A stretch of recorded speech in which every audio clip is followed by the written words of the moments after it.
بینندگان عزیز سلام. همانطور که ویدیوهای قبلیم در مورد زبانهای خارجی بود، در این ویدیو هم میخوام تجربه یکی از زبانهای خارجی رو که تو این برنامه زبان فارسی هست رو با شما در میون بذارم. اولین تجربه‌ام با زبان فارسی خیلی کوتاه بود و برمیگرده به سالهای دور. دقیقاً یادم نمیاد که چند سالم بود.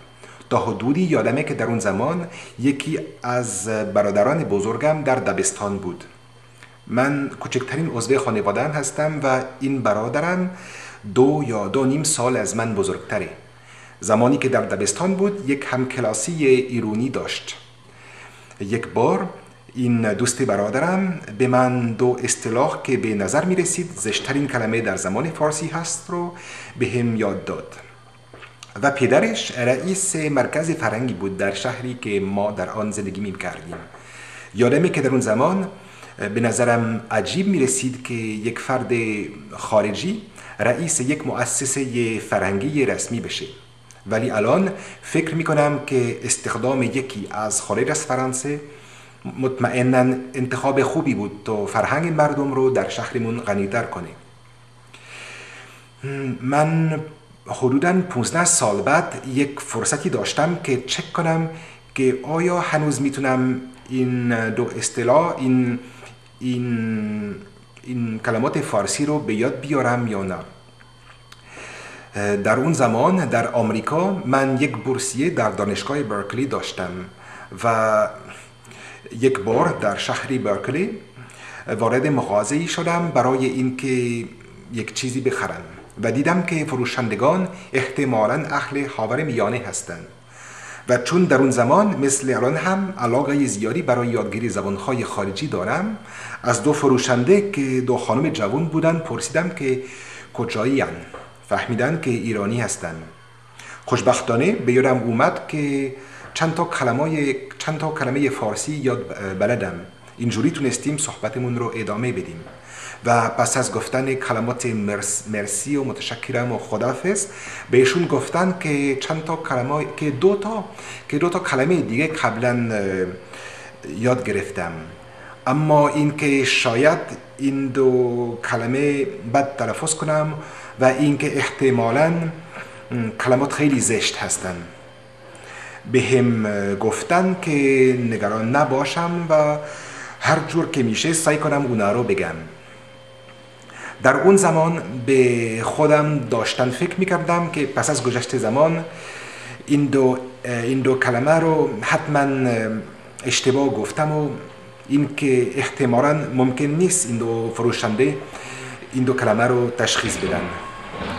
ولی تعجب کردم چون و برعکس اونا فوراً فهمیدن و حتی سر تا پا خنده بودن.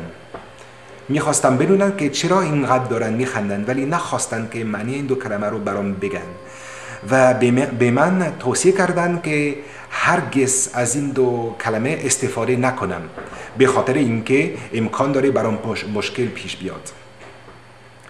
تقریباً 3 ماه گذشته من شروع کردم به یادگیری زبان فارسی. تا اون زمان مرسی، متشکرم، خداحافظ و این 2 اصطلاح تنها کلماتی بودن که من میدونستم.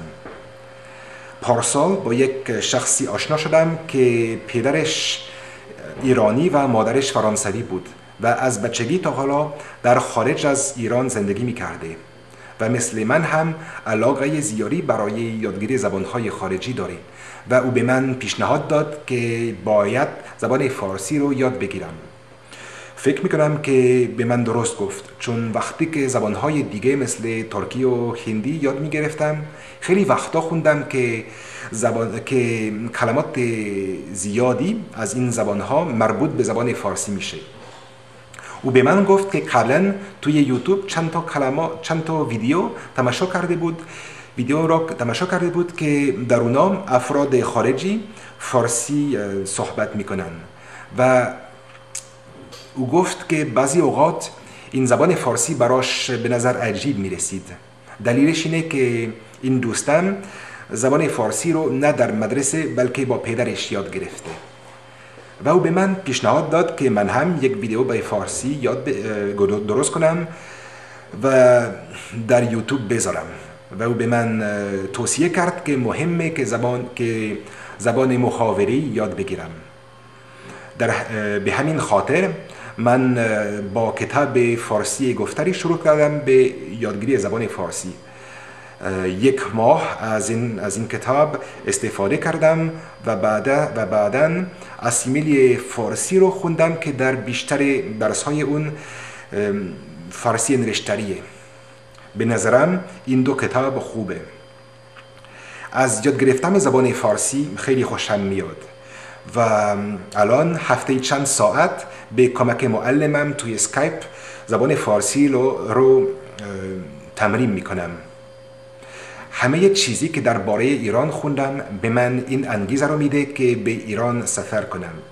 میخوام شهرهای مشهد، تبریز، شیراز و مخصوصا اصفهان بازدید کنم. در مشهد حرم امام رضا رو میخوام زیارت کنم.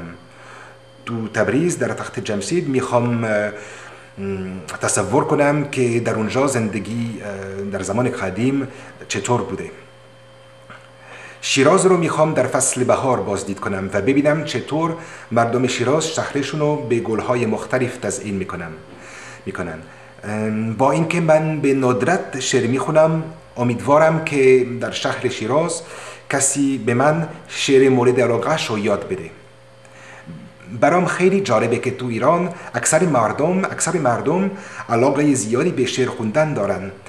من هم امیدوارم که در آینده مثل اورینیا از خوندن شعر لذت ببرم. تو اصفهان میدون نقش جهان و بازار رو میخوام ببینم.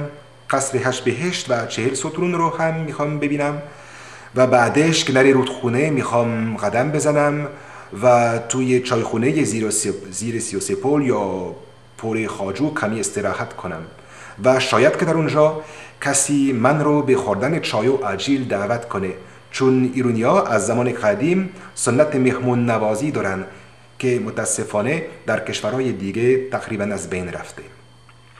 دیدم که متاسفانه وزارت خارجه فرانسه توصیه میکنه الان سفری به ایران نداشته باشیم، ولی خوشبختانه اگه زبان فارسی رو بیشتر یاد بگیرم تو اسکایپ به کمک ایرانی ها که در ایران زندگی میکنن درباره زبان و فرهنگ و زندگی مردم ایران چیزای زیادی میتونم یاد بگیرم.